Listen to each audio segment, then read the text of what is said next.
तो WWE hall of fame 2025 हो चुका है खत्म। आप जो फोटो देख रहे हैं स्टोन को स्टीव ऑस्टन या सीएम पंक और ब्रेट हार्ट एक साथ फोटो में मोमेंटो के साथ, कितना बढ़िया मोमेंटो है। तो यही आपको ग्रेटनेस बताता है हॉल ऑफ फेम 2025 की, और पूरी हाइलाइट्स के बारे में इसमें बात करूंगा। सो हेलो रेसलिंग फैंस, तो मेरा नाम है एके और आपका स्वागत है अपने चैनल रेसल न्यूज में। तो यहाँ हमें बहुत सारे सुपरस्टार आते हुए दिखते हैं स्टार्टिंग में, जैसे कि कैरन क्रॉस, एजे स्टाइल, एले नाइट के साथ उनकी वाइफ भी थी एक्स पैक। फिर उसके बाद हमें यहाँ लुडविग काइजर भी देखने मिलते हैं, टिफनी स्ट्रैटन होती है, उसके बाद टाइटस ओनियल होते हैं, यहाँ जे ऊसो होते हैं। और जे ऊसो पूरा गिमिक में थे, जैसे कि सीरियस हो रखे हैं जे ऊसो, और रेसलमैनिया मैच के लिए सीरियस हैं। फिर उसके बाद यहाँ पर हमें गुंथर भी दिखाई देने मिलते हैं, उसके बाद शार्लेट फ्लेयर भी दिखाई देने मिलती है। और जितने भी हैं ये सारे सुपरस्टार आते हैं, इनसे यही क्वेश्चन पूछा जाता है कि आप क्या फील कर रहे हैं अभी हॉल ऑफ फेम के लेकर। फिर उसके बाद रैंडी ऑर्टन भी आते हैं, और रैंडी ऑर्टन के बाद हमें यहाँ पर ये देखने मिलता है जो ट्रिपल एच है और स्टेफनी मैकमैन है वो एक साथ आते हैं। फिर उनका जो एक स्टैचू वहाँ खड़ा होता है, तो यहाँ पर रिवील करने से पहले पूरी उनकी फैमिली बनाई जाती है ट्रिपल एच की, और पूरी फैमिली एक साथ आती है। फिर उसके बाद यहाँ पर देखते हैं जो ट्रिपल एच है उनका स्टैचू होता है, जो कि बहुत ही बढ़िया था। ये हॉल ऑफ फेम में स्पेशली उनको दिया गया है, मतलब उन्हीं के लिए बनाया गया डब्ल्यूडब्ल्यूई ने, और बहुत ही बढ़िया यहाँ पर स्टैचू यहाँ पर बनाया। फिर उसके बाद यहाँ पर हमें देखने मिलता है जो बियांका ब्लेयर है, मॉन्टेस फोर्ड है, वो भी आते हुए दिखते हैं। लोगन पॉल भी आते हैं। लोगन पॉल यहाँ बोलते हैं कि कैसे मैं 2-3 साल में ही अभी रेसलिंग हुई है और उतने में हॉल ऑफ फेम में इंडक्ट हो रहा हूँ, बस फिर ये अनोइंग सी चीज़ें बोलने लगते हैं, कोई भाव नहीं देता है। फिर उसके बाद पॉल हेमन भी देखने मिलते हैं, और पॉल हेमन ने यहाँ पर जाते जाते एक ऐसी बात कह दी जो कि बहुत ही नोटिस करने लायक है। वो बोलते हैं कि जो मेरे बेस्ट फ्रेंड है सीएम पंक और जो मेरे ओटीसी ट्राइबल चीफ है रोमन रेंस, उन दोनों को मैं कभी भी धोखा नहीं देने वाला यहाँ पर पूरी अपनी लाइफ के अंदर, और कभी भी नहीं दूंगा। मेरे को क्यों ऐसा लग रहा है सेथ रॉलिंस के साथ सच्ची में ही मिल जाएंगे पॉल हेमन, क्योंकि बार बार एक ही वर्ड को यहाँ पर, एक ही लाइन को रिपीट कर रहे हैं कि मैं कभी भी धोखा नहीं दूंगा अपने बेस्ट फ्रेंड को और ओटीसी ट्राइबल चीफ को। फिर उसके बाद यहाँ मिस भी देख सकते हैं, मिस हमेशा अपने में मजे में रहते हैं। ये पूरा का पूरा यहाँ पर पूरा सेट हो चुका था। फिर उसके बाद जो पैट मैकअफे और यहाँ पर जो हमें माइकल कोल यहाँ पर इंट्रोड्यूस करते हुए दिखते हैं। जो first hall of fame inductee होते हैं वो अपने होते हैं लेक्स लूगर, और लेक्स लूगर को इन्वाइट किया था कोडी रोड्स ने, उन्हें बताया था कि वो हॉल ऑफ फेम में है। फिर उसके बाद यहाँ देखने मिलता है जो डीटीपी है, डायमंड डेलिस पेज, वो आते हैं जो कि उनके बेस्ट फ्रेंड है, वो उन्हें इंडक्ट करते हैं। मैंने सोचा था स्टिंग आ सकते हैं, और स्टिंग भी चाहते थे लेक्स लूगर आए, पर नहीं आए। वो AEW कॉन्ट्रैक्ट की वजह से कुछ यहाँ पर दिक्कतें हुई होंगी। फिर उसके बाद यहाँ में देखने मिलता है लेक्स लूगर यहाँ पर फाइनली जो खड़े हो चुके हैं, वो इतने सालों से व्हील चेयर पे थे, पर अभी हॉल ऑफ फेम की स्पीच में वो खड़े हो चुके हैं। तो सोचिए कितना बड़ा मूवमेंट था, और ऊपर से हॉल ऑफ फेम में भी इंडक्ट हो रहे हैं, तो कितनी बढ़िया चीज़ थी। और लेक्स लूगर जैसा लेजेंड तो वैसे वापस से आने नहीं रहा, तो फिर यहाँ बहुत ही बढ़िया तरीके से हमने हॉल ऑफ फेम में इंडक्ट होते हुए देखा, और बहुत ही बढ़िया स्पीच यहाँ पर डायमंड डेलिस पेज ने भी दी, और उसके बाद जब लेक्स लूगर आए उन्होंने भी दी। फिर उसके बाद हमें यहाँ पर देखने मिलता है जो हॉल ऑफ फेम की रिंग है वो यहाँ पहनाई ट्रिपल एच ने लेक्स लूगर को, और लेक्स लूगर बहुत ही ज़्यादा खुश दिख रहे थे, तो मैं भी ये चीज़ देख के बहुत ही ज़्यादा खुश था, बहुत ही मज़ा आ गया। फिर नेक्स्ट हमें यहाँ इंडक्टी होते हुए दिखते हैं जो नेचुरल डिजास्टर है।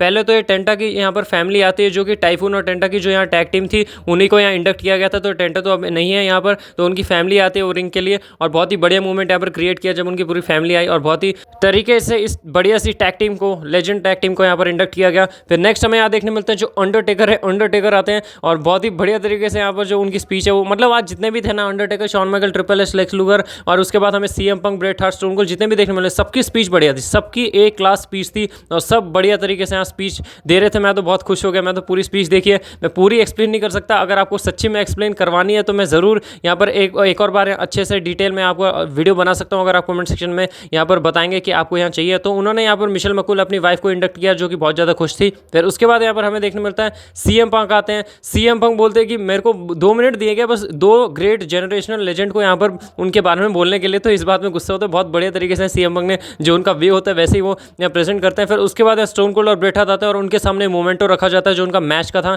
ये मैच में इस मैच को इंडक्ट किया गया stone cold versus Bret Hart को, जो हमें रेसलमैनिया 13 में देखने मिला था, तो उस चीज़ को इंडक्ट किया गया, और यहाँ पर बहुत ही बढ़िया तरीके से मोमेंटो भी प्रेजेंट किया, और सीएम पंक, स्टोन कोल्ड और ब्रेट हार्ट एक ही फ्रेम में। मतलब ये तो सपना ही लग रहा है मेरे को अभी भी विश्वास नहीं हो रहा कि सच्ची में ये सारी चीज़ें हो रही हैं, ये तीनों एक साथ खड़े हैं, और बाकी इतने बड़े बड़े लेजेंड्स एक साथ हैं, तो मैं बहुत ही ज़्यादा खुश हूँ। फिर उसके बाद हमें देखने मिलता है यहाँ बहुत ही बढ़िया स्पीच देते हैं ब्रेट हार्ट और स्टोन कोल्ड, बताते हैं कि मैच के बारे में। फिर केन शेमरॉक जो यहाँ रेफरी थे इस बड़े से ग्रेटेस्ट मैच में, तो उनके बारे में बताते हैं, और बहुत ही अच्छी तरीके से यहाँ पर इंडक्ट करते हैं। और इंडक्ट होने के बाद यहाँ जब इन्हें रिंग तो मिल ही जाती है, पहली ट्रिपल एच पहना देते हैं, सीएम पंक पहना देते हैं, तो ये बहुत ही बढ़िया तरीके से इंडक्ट होता है। और लास्ट में एंडिंग बहुत ही उससे भी बढ़िया, जो स्टोन कोल्ड स्टाइल में हमें एंडिंग देखने मिलती है। बियर मंगाते हैं, चीयर्स करते हैं ब्रेट हार्ट के साथ, और उसके बाद यहाँ जो स्टोन कोल्ड अपनी बियर पीते हैं, और यहाँ पैट मैकअफे भी बहुत मस्ती कर रहे होते हैं, पीछे सीएम पंक खड़े थे, बहुत ही खुश थे सीएम पंक कि उनके 2 आइडल या स्टोन कोल्ड ब्रेट हार्ट को बहुत ही बड़ा आइडल मानते हैं, और उन्हीं को इंडक्ट करने का मौका मिला। तो सीएम पंक के लिए तो मेरे को लगता है सबसे बड़ी बात होगी पूरी रेसलिंग करियर के अंदर कि उन्होंने इन दोनों जैसे लेजेंड्स को इंडक्ट किया।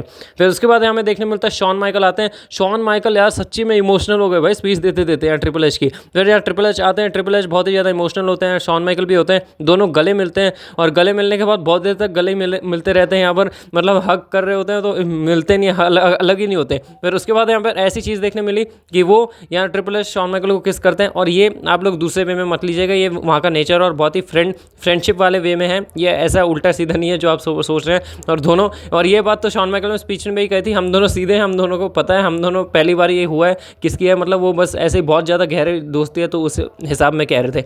बाकी ये जो है पूरा यूएस के टाइम से देखा जाए तो लॉस वेगस में 1 बज रहे थे और ट्रिपल एच की 1 घंटा स्पीच चली जो कि बहुत ही ज़्यादा बढ़िया थी। तो सोचिए यहाँ पर रेसलर कितना वर्क करते हैं, कितनी मेहनत करते हैं। अभी सोचिए 1 बज गए हैं, सुबह के 2-3 बजे तो सोए होंगे और उसके बाद यहाँ हमें इनका शाम को रेसलमेनिया भी है, तो कितनी बड़ी बात है। तो ये तो सल्यूट है इनके लिए। और बाकी जो पूरी स्पीच है बहुत ही बड़े तरीके से एंड होती है। ट्रिपल एच जो अपना वाटर स्प्लिट करते हैं वो भी उन्होंने आखिरी में एंडिंग में किया पूरे शो की। और उसके बाद हमें ये भी देखने मिलता है यहाँ ट्रिपल एच ने भी रिंग पहनी, सबके पास रिंग थी, बहुत ही बढ़िया माहौल हो गया था। और हॉल ऑफ फेम इसी तरीके से एंड होता है और पूरे हॉल ऑफ फेम की हाइलाइट्स मैंने बता दिए हैं। यहाँ पर हमें बेकी लिंच भी देखने मिली थी जो कि थोड़ा शॉकर था कि यहाँ बेकी लिंच अभी तक आई नहीं है, पर हॉल ऑफ फेम में इधर आ गई हैं। और बाकी यहाँ रोमन रेंस नहीं थे, इसके बारे में मैं अपडेट वाली वीडियो में अच्छे से बात करूंगा। बाकी ऐसे इंटरेस्टिंग न्यूज़, अपडेट, रूमर्स और सारे शो के हाइलाइट्स देखने के लिए रेसल न्यूज़ को सब्सक्राइब करें। यहाँ पर बढ़िया कंटेंट मिलने वाला। आज तो मैंने बहुत सारी वीडियो डाल दी और भी आएंगी, और ऐसे मैंने खत्म होने के बाद भी बहुत बड़े बड़े कंटेंट है, और ऐसे ही बड़े बड़े कंटेंट को देखने के लिए आप चैनल को सब्सक्राइब करें। बाकी ऐसे इंटरेस्टिंग कंटेंट और वीडियो के साथ जल्दी मिलूंगा रेसलिंग फैंस, तब तक के लिए take care and good bye.